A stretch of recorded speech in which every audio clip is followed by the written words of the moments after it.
Well, hello and welcome to our Facebook Live. I'm excited to have our guest Holly Ransom with us tonight. And, you know, our theme for the month is about planning. And if there's one thing that I remember about Holly from all those years ago, you were making a plan.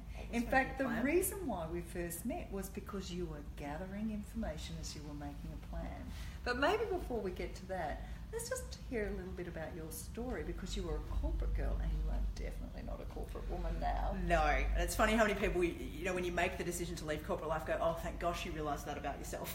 You know, that you were trying to work in a world where you're probably best suited to running your own show and doing your own thing. So I grew up in Perth in the West, did a law economics degree. In fact, I was talking with your wonderful team member here about the shared experience we had of being corporate refugees, so to speak, leaving the law, running in the opposite direction. I was very fortunate early in my degree, though, that I got picked up by Sam Walsh, the CEO of Rio Tinto. A crazy set of circumstances for how that transpired, but Sam offered to create a role for me working for him at Rio Tinto. So at 21, I went into Rio, the incredible privilege of working with Sam across the business, really in business transformation and key strategic projects out of the office of the CEO. And it was initiation by fire, getting dropped in a business that scale at a time where Rio were doing amazing things like autonomous haul. So from thousands of kilometres away in a tiny little office near the Perth airport, they were effectively remote controlling 2-ton trucks up in the Pilbara. It was quite remarkable, the technology period. But then I got this incredible phone call late in 2013 when I was just finishing my degree, from the Prime Minister's office, asking if I would lead the youth summit for the G20. And it was basically, the call was, could you organise a conference for 100 young people at some point in 2014? And I thought, well, yeah, I could organise a conference. Put down the phone and I jumped on Google and sort of had a minor heart attack because I worked out what I'd said yes to. And, you know, the G20 is a reasonably big deal. It was sort of, you know, 85% of the world's economic activity and 3/4 of the world's trade, and 1.5 billion young people across that group of countries that I've now sort of inherited responsibility for representing. So that prompted a key moment in decision making to go, well, I think we could do something really amazing here. We could be the first youth summit to ever influence the world leaders agenda. But to do that, I'd need to volunteer full time on this. So I made the decision to quit my job, moved over spontaneously on a red-eye flight to Melbourne, lived on a mate's couch for 6 weeks and started going at this incredible aspiration we had to be the first youth summit to influence the world leaders agenda. And I got a couple of months into eating into my savings and volunteering and doing this role, and thought, well, I better take a job too and do something. So I ended up in banking, working for the chief of the wealth business at NAB, originally as a strategic project consultant, and then got the opportunity to step into the chief of staff role during a really big transformation in that business. And so I sort of straddled those two roles for the end of 2014, and I think we would have met in 2015, just as I was forming the plan for where to from here. So you know, there is life by design and there is life by accident. And I often say that life is numerous sliding door moments. But in making those choices, do you feel that you kind of said, oh, that seems like a good idea, or did it kind of meet with a plan? Was there a North Star, or is there a North Star, and some of these things kind of align? How do you make the choices about, is this the right step next? Especially leaving corporate, starting your own show and what you're doing now. And that was scary, and that was why I was talking to people like you, to get us to try and gauge to the best of my ability, is that what I want? Would I suit that sort of lifestyle? What does it involve? Because I think it's really easy sometimes to get caught on the marketing material and then get into something and go, oh, this is not what I thought it was.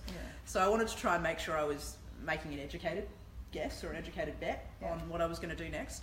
But my trajectory I would always describe as having a very strong sense of direction but a loose hold of the reins. So I have always been really clear on my purpose. I'm very clear on my values. They're incredibly watertight filters for me. If they don't add up to those two things, I won't be pursuing an opportunity or a connection or whatever it might be. But as to how it's manifested itself, I completely agree. Sliding doors moments, the preparedness to say yes and to jump with 2 feet at the moments where you're presented with the opportunity to do it. Not wanting to die not knowing, I guess, with any kind of regret. So coming out of the Youth Summit, that came to an end while you were still working at the bank. Yep. And then you were in banking. I was in banking. Yes. Yeah. So what was the kind of journey? What plan did it take to saying, actually, I don't believe this is for my future? Because a lot of people are literally, they go, I have an idea, I want to start a business, but they're in the cushiness, for want of a better word, of a safe career environment of being inside a big organisation. Yeah, and it's a scary moment in many ways. I mean, I remember feeling quite terrified going, am I an idiot for leaving a job that has a very clear career path, where I obviously have people around me that back me, this is safe, this is structured, to something where I'm not really sure if this is going to work. And it was actually a conversation with Janine that was really pivotal in a process. I remember going and talking to her as well. Again, our mutual friend Andy introduced me to Janine, and I had this conversation with her, and the two of you have been enormous role models of mine from a very early stage in life, and so it was such a privilege to get to meet with you and talk on this journey.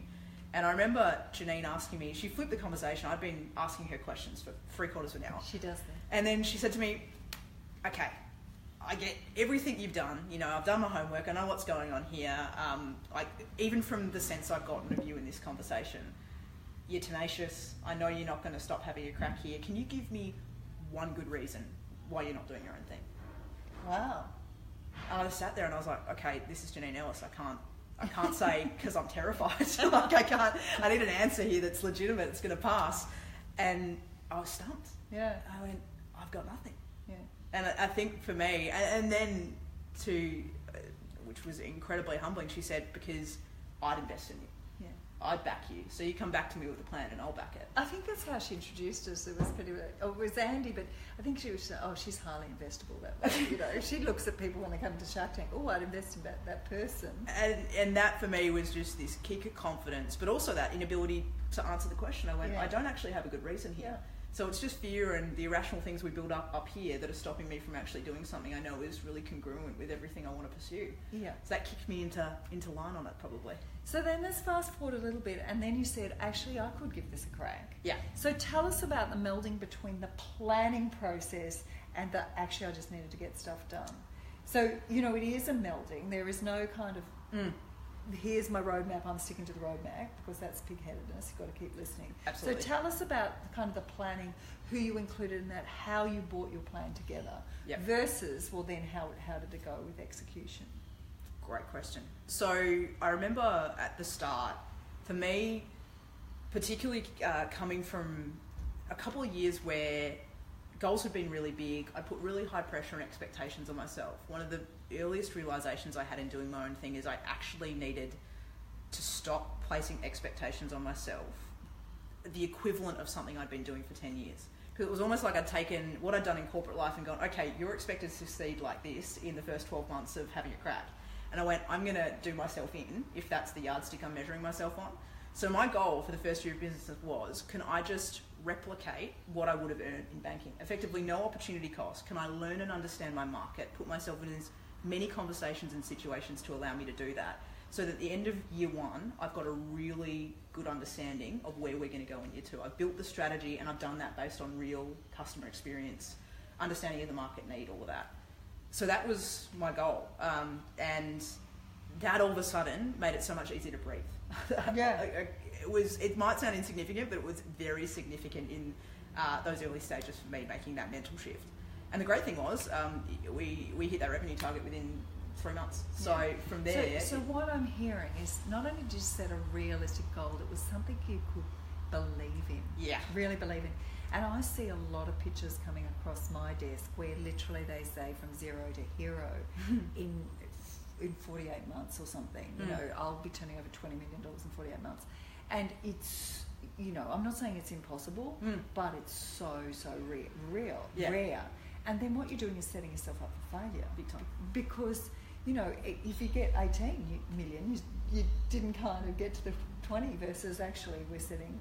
So realistic benchmarks are part of planning. But part of what I love, what you touched on there, and I know you talk about this a lot too, is it's easy to turn around after rapid growth like that and not have cultivated the level of engagement with your stakeholders, your buyers, your suppliers, customers that you need to actually maintain that. Yeah. You could have you can burn out in all your glory in 2 years because you actually haven't done, and I know you've talked about this in your own journey, done the work to make sure the customer experience is excellent. So not that you get the one transaction, you get repeat over and over again. And I think that's probably the other cautionary tale that a lot of entrepreneurs told me is, make sure you're cultivating relationships with the people that you want to do business with.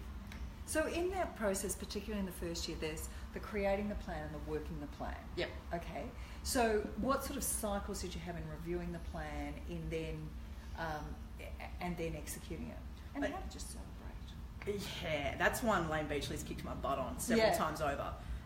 In fact, Lane's good. Lane and I have very confronting conversations on a regular basis, and that's one of the celebration things is one she called me on, and she said, I don't remember my second world title because I didn't celebrate it. Yeah. Every other one is anchored to a memory of celebration, and she said, if you keep asking yourself to achieve these sorts of things and you don't celebrate, how long do you expect to keep your body in your head to keep playing along with that game?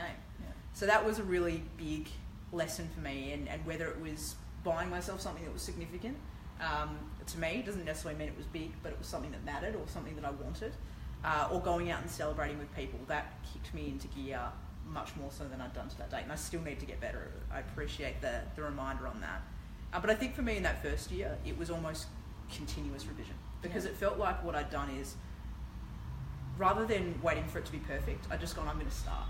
I'm going to have a crack, and I'm going to come up with the bare bones scaffolding of what a plan could look like, and then I'm going to just evolve it and iterate it every time I'm having conversations, but making sure, I guess, that those influences were the right people. Yeah.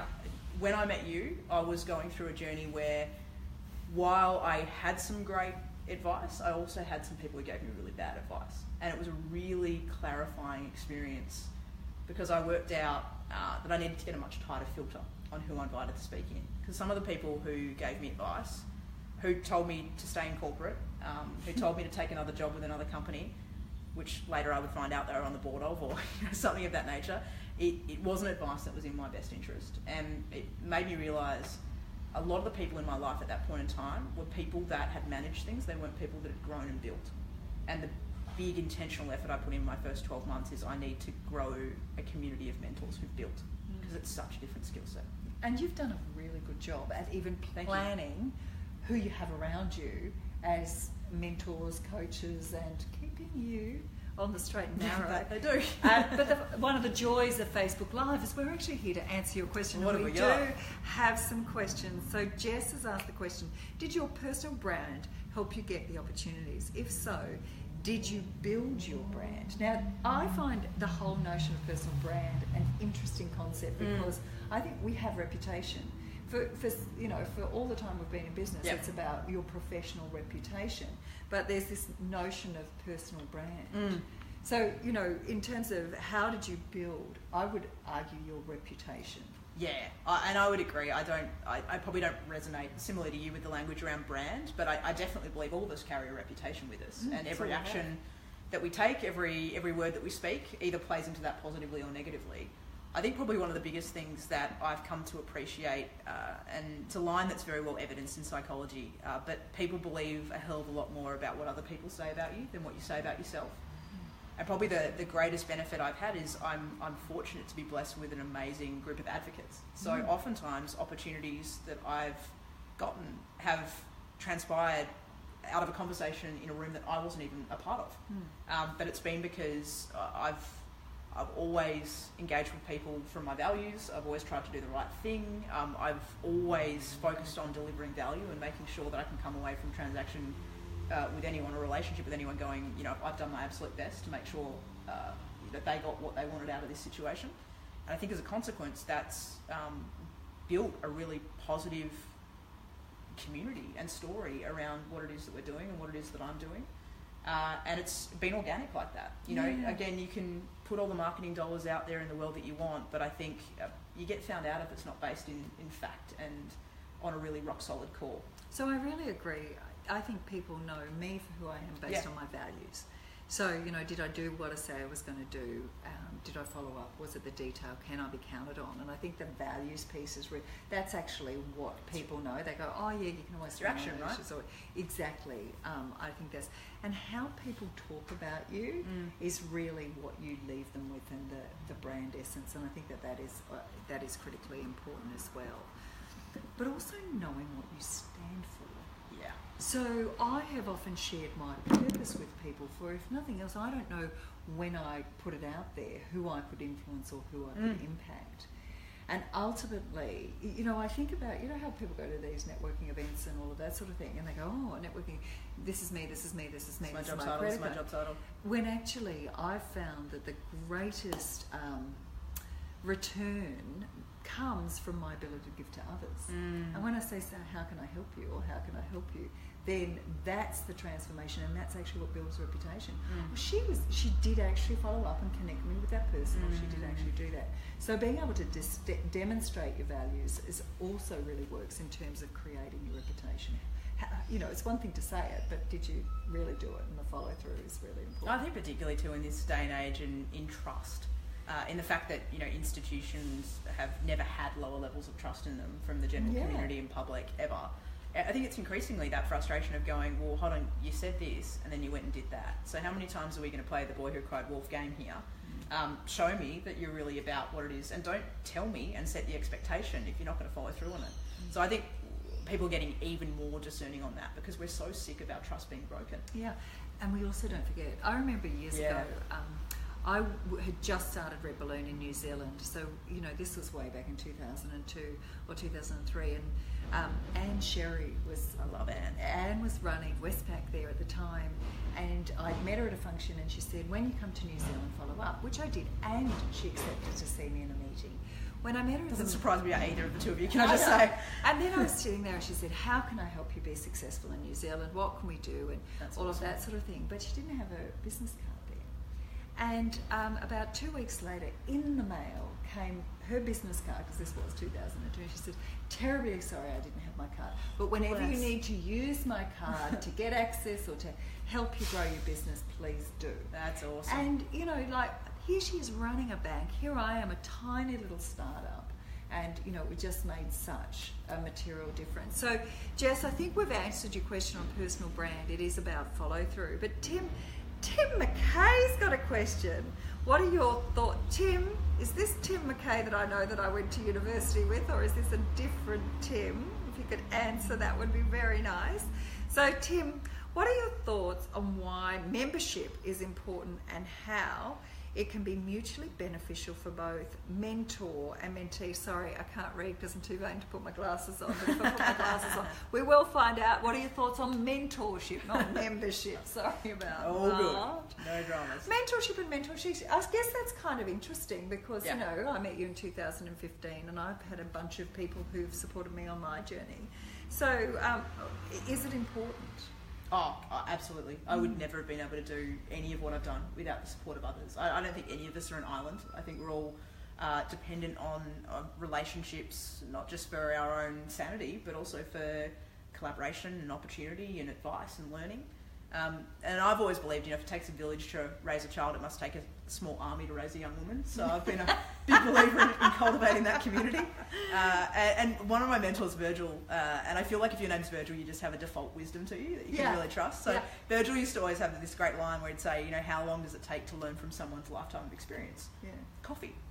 And I love that because it made people and learning so accessible. But I think sometimes the word mentorship scares people. It sounds really formal and rigid and like I'm meant to be in some kind of structured program at the office or whatever. I always say to people, I never go and seek mentors. I go and seek learning. And it's in that first interaction where you work out if you've got the sort of dynamic between you, there's the willingness to make up the time. Sometimes you have an interaction with someone who's utterly amazing, but they're completely patronising. Or there's not that openness to share with any depth of experience. And that's no slight on that individual. That's just, you know, the way that the interaction goes. So, but sometimes, like when you sit down with Anne Sherry or yourself, you go, oh my God, I've spent an hour with you and I've scratched the surface of the 5 million things I want to ask you about. And that's, I think, where you get the opportunity to extend and go, when I've got more questions, can I come back and talk to you again? Yeah, so how clever is Holly? She's now travelling the world interviewing people for her podcast, Coffee Pod, because then she gets to actually, you know, share that with others. Well, I want to open that up. Yeah, which is so important. And now I'm going to speak on behalf of the mentor. If you've spoken on behalf of the mentee, I've had literally hundreds and hundreds of people who've asked me to mentor them. And what I've found is that it's not the mentoring, it's the question? What question is it that you're wanting answered? And I don't have endless opportunities to have coffee because actually I've still got my own businesses to run. Several. Yeah, and so if you can put yourself in the shoes of the mentor and what is their world like, you like is not going to get more access to people. So one of the things I do, I've written several books and I ask people, have they read those books? Because I want to know if they've done the work. And interestingly enough, in the thousands and thousands of requests that I've had, only one person has ever offered to do anything for me, which I find really kind of curious. And the person said, I know that you're a governor in cerebral palsy and I know your time is valuable. I'd like to make a donation to cerebral palsy. Now, of course, that's not only thoughtful, but it showed me that they would do the work. Ooh, and they'd done the research. They'd done the research. They were going to do the work. Yep. And sometimes people kind of just want to hang out with you. Well, actually, I don't. It's the questions that are interesting and, always happy to share, which is why we have the huddle and why we have join.naomisimson.com so I can share. But great questions, but always put yourself in the other person's shoes, whether you're a mentor or mentee. If we live in the other person's words, we also have an opportunity to contribute on both ways. And the thing I like about that comment too is I think that people often feel like, oh, I'm meant to see my mentor once a month, or we've got this kind of artificial time idea in our head around it. Some people I'd see once every 3 years. Some people I talk to once a week. But it's about that quality of question. I won't ask for their time until I've got good enough questions to ask, because it is the most valuable thing we've got. I know Carolyn Creswell is fabulous about this. She has a long commute to and from her office, so she spends the whole time when she's in her car on the phone, getting back to people, and she will do sessions with people who've asked her for help. So she's an absolute, she worked out how to best use her time. Now, I've got a question from our huddle, the huddle. So Mark has asked us a question. If you're a supplier in a fragmented service-based industry, what initial steps can be taken to collaborate with peers? So we're talking about planning. So maybe how do you come about a plan for a service but in collaborating with peers? Well, I found Facebook group works. Well, I think any tool that you can use. I use Slack quite a lot to connect with groups and find ways to just have a quite organic dialogue. But I think something you talk about quite a bit, that piece around you've got to get a sense of who you're trying to collaborate with, what their drivers are and what rhythm they work to, and to the best of your ability trying to find that middle ground with, okay, well, how do I, from the way that you learn, from the way that you like to work, how do we, I guess, find a rhythm that we're going to collaborate on? So for me, and then that will affect what tools we use, what platforms we might work to, the frequency with which we're communicating and working with one another. Some people you can give a brief and they can run 100 miles with it. Other people you've got to work much more, hand-holding to get the best outcome. And people are just different in that way. So I think it's not a one-size-fits-all approach to collaboration, and the plan that you take has to be nuanced in understanding the person. Now I'm going to have one more question because I want to talk to you about your personal plan before we finish off, which I think is really kind of funny. Well, not funny, but I know what you mean. So Janine Wyborn asks, in Holly's first year of business, did she use existing relationships or were the customers completely new? Both. Yeah.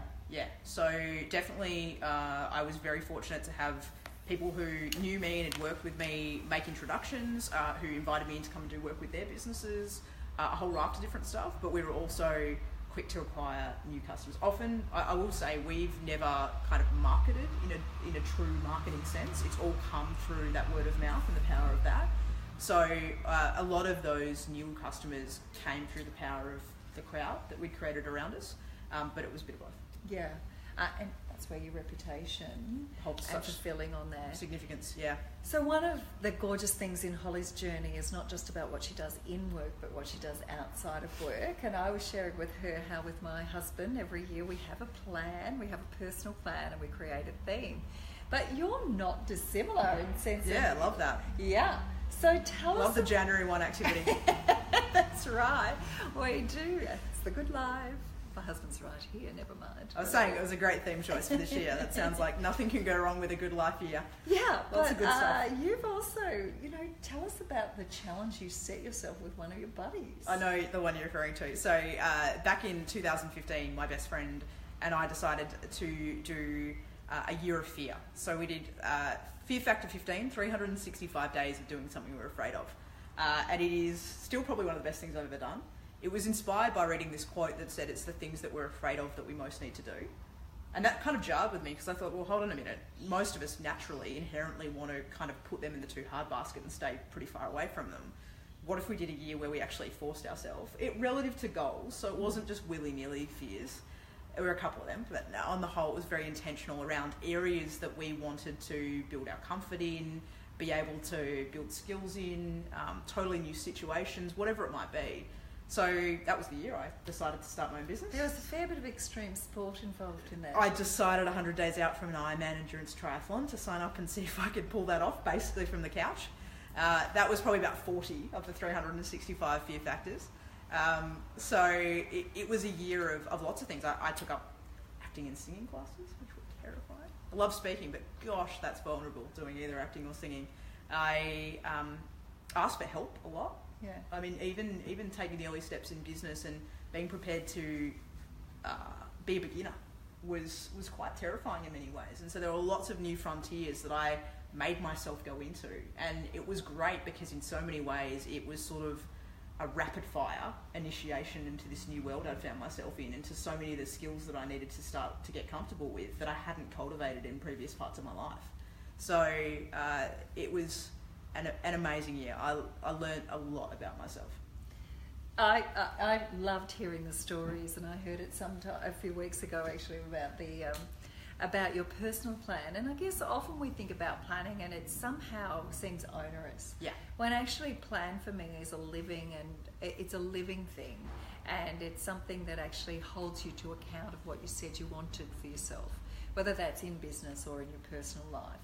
And I really encourage people to have fun with plans. They don't have to be long. They don't have to be lots and lots of words. They can be excited about them too. Yeah, and they can actually be visual. Literally, you can, have the vision board of this is what I plan my life to look like. So plans don't have to be a laborious thing. We're not talking business plans. We're talking about being intentional and creating the life that you want or the business that you want by being intentional. Part of planning is also, it tells you what to say no to. You literally cannot say yes to everything, and saying no might in fact set you free. It's been so delightful to have you on the couch. Thanks for having me. Great to join at the Big Red group in our Zen area, which is really great. Thanks for joining us on Facebook Live. We're coming up very soon in October with yet a new theme. We'll see you then. Thank you.